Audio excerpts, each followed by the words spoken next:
Good morning, everyone, or good afternoon, depending on when you're looking at this. When we left off in class on Thursday, we had just begun going through chapter 1 of culturally responsive teaching for multilingual learners. So when you pull it up in your D2L, let's see, can you look? The first page looks something like this. That's very blurry. But the first page, it looks like, why in the world are you picking up in the middle of a page? It's because I don't need you to read the introduction. We've already covered what's in that intro. So there's like a little chart that begins on page 5, and then it starts at, we recognize that states and districts, that's where we're beginning. When we were together, we were able to go through about the first 5 pages of that content whenever we were together on Thursday. So I want to just revisit what we had just spoken about in class. There is on page 10 again, there are 2 quotes that I want to bring out. The first says, when we think of culture, we run the risk of only scratching the surface level of culture, like food and fiestas, and avoiding challenging conversations about equity for multilingual learners. Now, I will say, because this particular book is addressing specifically language learners, it's referring to multilingual learners, but this is a risk that we run for all of our students from any type of marginalized population. We as teachers enjoy doing things like diversity celebrations, and like you can bring food from your culture. That part of equity work is still important, right? We want to celebrate cultural diversity. But as you were journaling, what the quote that you were thinking about was, well, what is the hard work of being culturally responsive? And the hard work is finding bias, finding discrimination where it exists, and stopping it so it doesn't interfere with your classroom or hurt your students. And the second quote that I want to just point out on that page says, no amount of cultural knowledge can prepare me sufficiently to recognize and respond justly to the insidious and often implicit and intersectional inequities experienced by many students. That term, intersectional inequity, is an important term for you to keep in mind for a lifetime, but certainly for this class. When we talk about intersectional inequity, we mean when a student is living with more than one marginalized identity, life gets more complicated. Intersectional, how do we phrase it? Intersectional inequity. So yes, there's inequity. We know that there's inequity in this country based on your race, based on your gender, based on your religion. Those sorts of things all each carry with them different levels of inequity that you can easily look up, right? If you look up wage gaps amongst all those demographics, you can see those. But when we have intersectional inequities, those things layer upon one another. Just like we were talking, all of our identities are intersectional, right? Whenever we have inequities and we have multiple marginalized identities, then life is going to become more difficult for those students. Okay, I am going to share with you a screen, perhaps not my email. And we're going to begin, it's on page 11, if you do want to follow along, to look through the rest of this chapter. So culturally responsive teaching, right? The term CRT, or those are the initials that we use for culturally responsive teaching, it is not the same as CRT, which is critical race theory. Critical race theory is a really interesting thing to read about, although I encourage you to read only research about it and academic articles about it to get an actual understanding of what it is. But when we talk about CRT in this class, just know we are not saying critical race theory, we're saying culturally responsive teaching. You will also see it as culturally relevant teaching, culturally relevant pedagogy, culturally sustaining pedagogy, culturally responsive pedagogy. All of those terms mean the same thing. There are 3 primary researchers whose work is utilized whenever we're talking about culturally responsive teaching. And so we do want to be familiar with those 3 researchers and what they generally say about the term and about the practice. So Gloria Ladson-Billings says that these are the 3 central tenets of culturally responsive teaching. They are expanded upon for a few pages in this text. So please do look and see how she expands upon these and get that into your brain a bit. But in general, that culturally responsive teaching maintains high expectations while blending cultural competence and critical consciousness. Critical consciousness meaning I am examining my own biases as I am teaching. Cultural competence meaning I am trying to meet the needs of each of the different cultural groups that are in my classroom.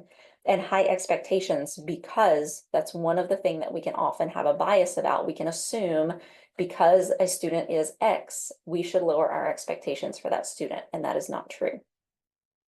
Ladson-Billings emphasizes academic success for every student. She believes in positive cultural identity, like us assisting our students in maintaining positive cultural identity, and says that teachers should guide students to develop their own critical consciousness so that they can go on to disrupt social inequities whenever they see it.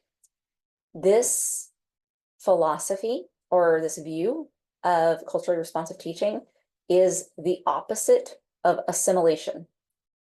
Instead of asking students to move towards meeting all of the expectations of the dominant social cultural norms, we're asking students to move towards accepting themselves, and we're trying to empower our students to do so. That is Ladson-Billings' concept of culturally responsive teaching. Geneva Gay is another big researcher within this space. She says, in addition to these, right, these are the four kind of central tenets that Geneva Gay says are part of culturally responsive teaching. She encourages teachers to critically analyze the instructional materials that we are using for our students and look for weaknesses, make adaptation in our specific contexts. We have talked quite a bit, I think, in class about deficit versus asset-based perspectives and how students can internalize some of the negative content that they are hearing in the media or around them from other students and other adults. And so we want, being culturally responsive, we want to be looking at the cultural negative effects that are happening and help counteract those for our students. It says, she says, resisting resistance. So understanding when other educators, administrators, people from the community say, well, we don't need to be culturally responsive because everyone is the same. Geneva Gay says a part of the work of being a culturally responsive teacher is explaining that that is not the case, that our students do deserve to have content that is adapted exactly for them, that we're not changing our expectations, but we are changing the way that we present things, and that our students have assets, not deficits. And so being a part of the resistance, oh, that sounds a bit like we're in like Star Wars or something, but being a part of that resistance is a part of advocacy, is her general argument. And we know that as educators, one of our primary roles, in addition to simply educating, is to advocate for our students. We center culture, we center differences, we don't try to avoid discussions of differences, we allow those things to be present. And pedagogical connections, pedagogical just meaning teaching, we make teaching connections with the cultures that are in our classroom. And Zaretta Hammond. So here's her definition. Culturally responsive teaching is an educator's ability to recognize students' cultural displays of learning and meaning making and respond positively. Use cultural knowledge as a scaffold to connect what they already know to new concepts. What students come into the classroom already knowing, we also call the funds of knowledge. The funds of knowledge that our students already have. Zaretta Hammond is a big proponent of taking that knowledge and then building upon it. And helping all students feel included. We are going to talk quite a bit more about funds of knowledge and how that can play out in our classroom. So once you get to page 15 and 16, it takes each of these researchers and then breaks down how they define culturally responsive teaching, how they would view a teacher's action as meeting a culturally responsive teaching framework. You do want to be familiar with that. So you want to be familiar with these three researchers and their beliefs about what is and is not culturally responsive teaching. While they're all very similar, and we can make some kind of overarching statements about what culturally responsive teaching is, they don't have the exact same beliefs. And you may fall somewhere, you may be able to very clearly say, I accept this and I don't accept this, or you may be some blend of being able to say, oh, I like this piece and this piece. But those are things that we do need to be able to differentiate. All right. So if you take all of those researchers together and you kind of think, well, what are the common things that bring them together? These are the ones that the author of this book has identified. They identify that every definition of culturally responsive teaching includes something about being asset-based. So we know from some of the research we've done in class that we can find a lot of media outlets, a lot of politicians, a lot of public figures who focus on things like how immigrants are draining resources from our schools and our communities. When an outside influence attacks our students, we defend them. We advocate for them. We have to be aware of how our students are being perceived by others. And we need to be trying our best to counteract that in our classroom. We need to know when our students enter our classroom, we are seeing the best in them. So I think we've talked about, like, if a student is a recent immigrant, we know that student has overcome a lot, right? They've just left their family, their friends, and come to an entirely new place. We know they're already learning more than one language. All of these things are strengths that can be built upon. Culturally responsive teaching does both support and challenge students. So we keep our grade level content. Supporting and challenging. It means whenever a student walks into our classroom, if we are teaching at 8th grade and that student can read at a 3rd grade level in English, we are not giving them a 3rd grade book to read. We are keeping our content at 8th grade level. We might have to adapt how we're communicating that information, but they still have the knowledge, even if they don't have the exact language that you're looking for. We're not changing our content, we're just changing how we make it accessible to our students. We place our students at the center of our learning, which means the students in your classroom should shape the learning, the activities, and the pace of instruction. This also means if you have one prep, you are teaching one class, but you have that class 4 different times in the day, those 4 classes should look different depending on who your students are and how they're reacting to your content. So your day 1 is going to look pretty similar because you don't know your students yet. But as you get to know them throughout the year, we should be willing to adapt how we're teaching, at what pace we're teaching. All of, like, most pieces of what we're teaching should be adaptable depending on what the students in that room need. That is part of culturally responsive teaching. Our students are guiding the learning, we're not guiding the learning. The fourth, let's see, commonality, culturally responsive teaching, is that we leverage students' linguistic and cultural backgrounds. So we do our very best to use whatever language skills and cultural knowledge they already have and build that into the class. That can be just bringing the things that they are most familiar with into the class in any way. If you have a class, this is very light, right? I'm going away from like race, ethnicity, hard conversations.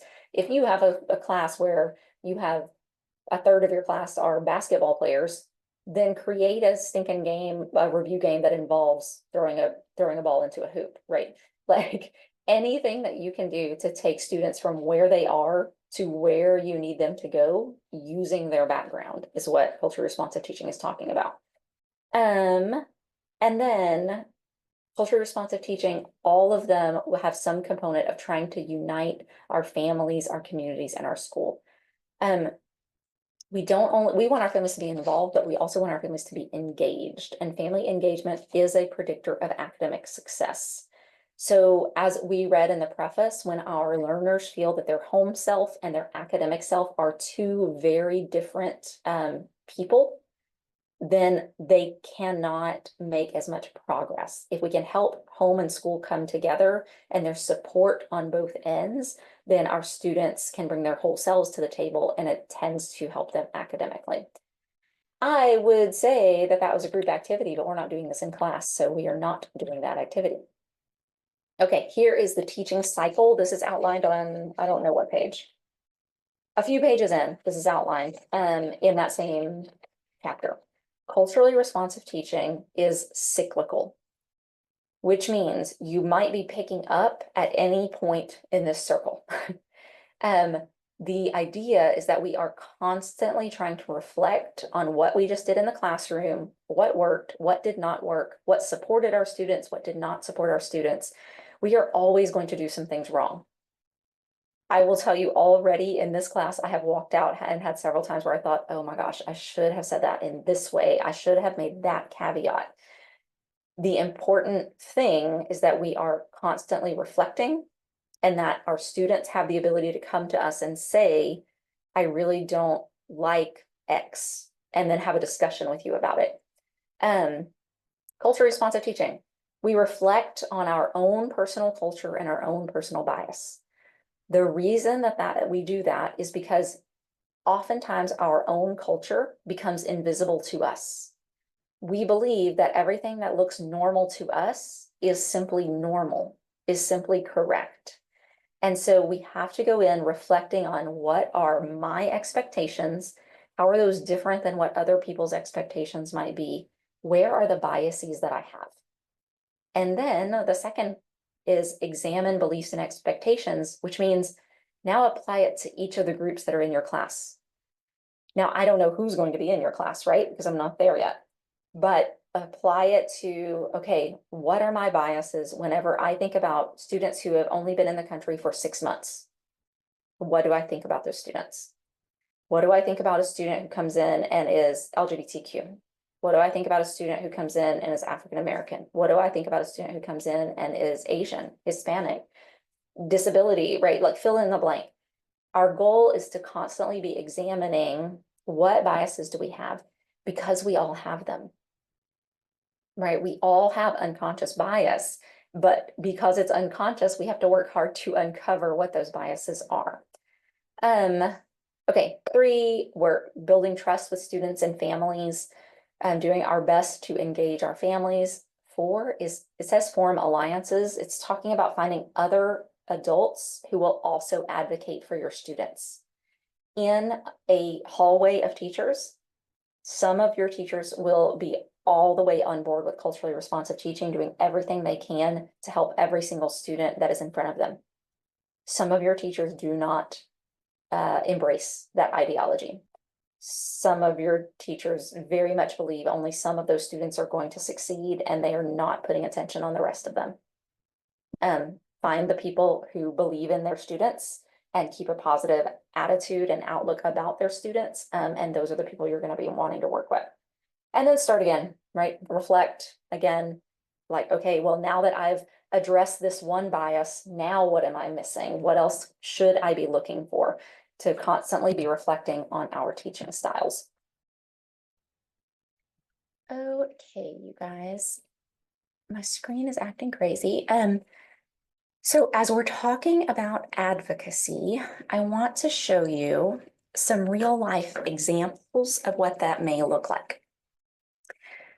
So you may or may not have been keeping up with the news. I assume if you're on social media, you have seen that there's a lot going on with immigration. For a very long time in this country, we have had schools marked as sensitive locations, which means that immigration officials only enter schools if there's a danger to the public, right? So, if there were someone violent who had been in a school, then immigration authorities could go into that school, of course. But in general, because they're sensitive locations, immigration generally stays out of schools. That has recently been lifted. So the new administration has said that schools are no longer considered sensitive locations, and that ICE can carry out their immigration efforts in schools just as they can anywhere else. And so that is one thing. Also, as educators, you are not immigration officials. As educators, you are never gathering immigration information on your students. You should not be gathering such information because that's not your job. Also, our students, we specifically have laws and court cases that have been upheld again and again that protect our students, that preserve their right to education regardless of national origin and regardless of immigration status. So I need you to keep in mind, while there's a lot of kind of disruptions happening nationwide, law is still in place and we are still obligated to follow that law. In addition to, we should be advocating for our students anyway. So with that in mind, what I have up on the screen for you, maybe you've been reading as I've been talking, first is a message that just came out from my clock yesterday from the superintendent of Nacogdoches ISD, Dr. Trujillo. He also has a video, and so actually perhaps we should watch the video real quickly.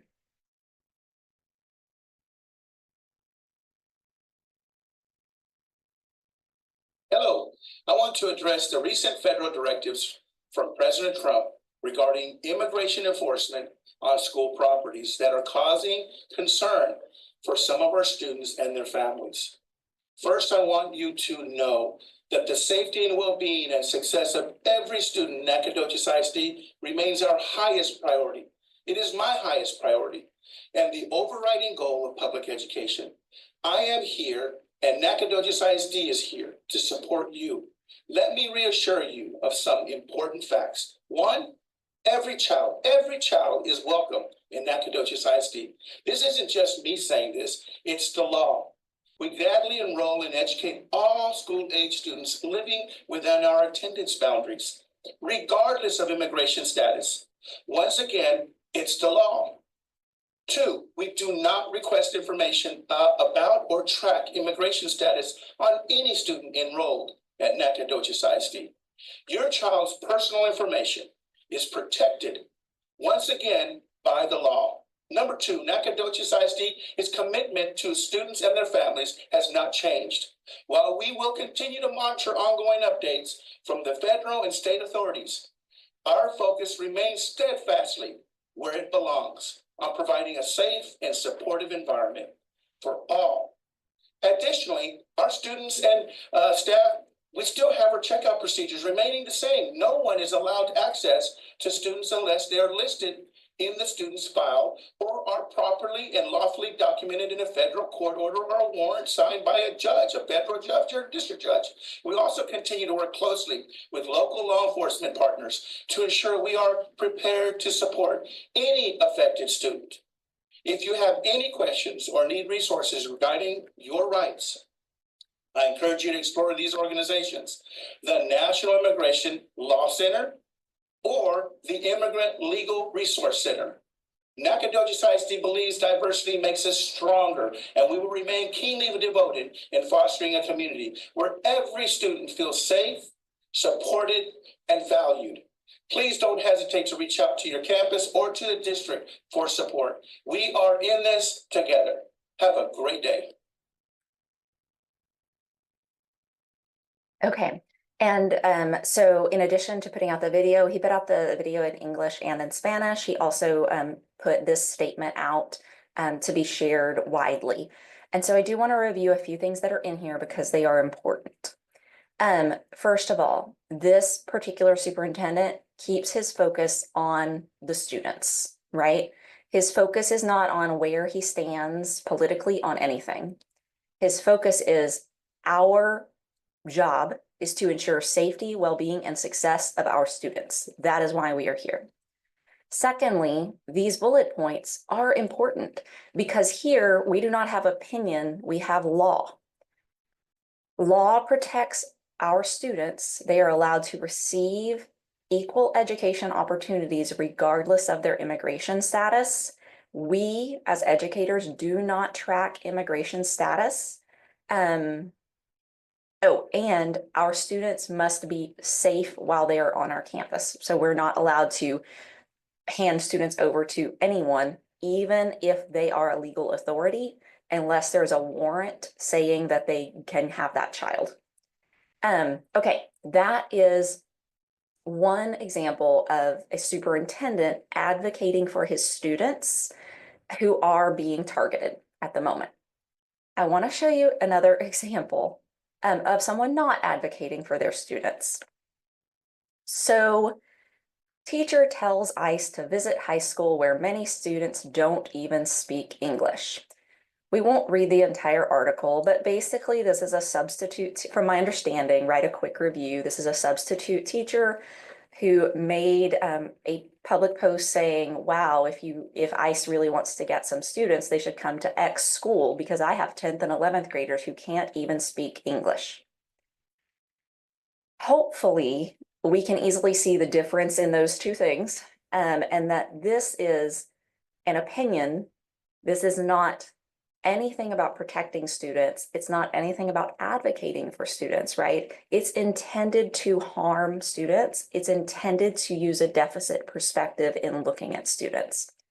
So whenever we are talking about advocating for our students, we are not simply talking about things that like, oh, this may or may not ever be an issue. It is an issue. And when you walk into your classrooms, it will be an issue, not only with immigration, with many other things that we'll be getting into a little bit more in class. But I just want to encourage you to look for other advocates for students, see what they're relying upon. When they are relying upon law, that makes your job a lot easier, right? Because we are not here expressing these are just our opinions. We are saying these are the protections that our students have, and we are standing behind them and ensuring that they are honored. Okay, I think that's enough for the moment. I promised that I would not give you an additional assignment within this post. And so ensure, please, by Monday at midnight that you have your podcast responses in. And I am excited to see what your reflections are.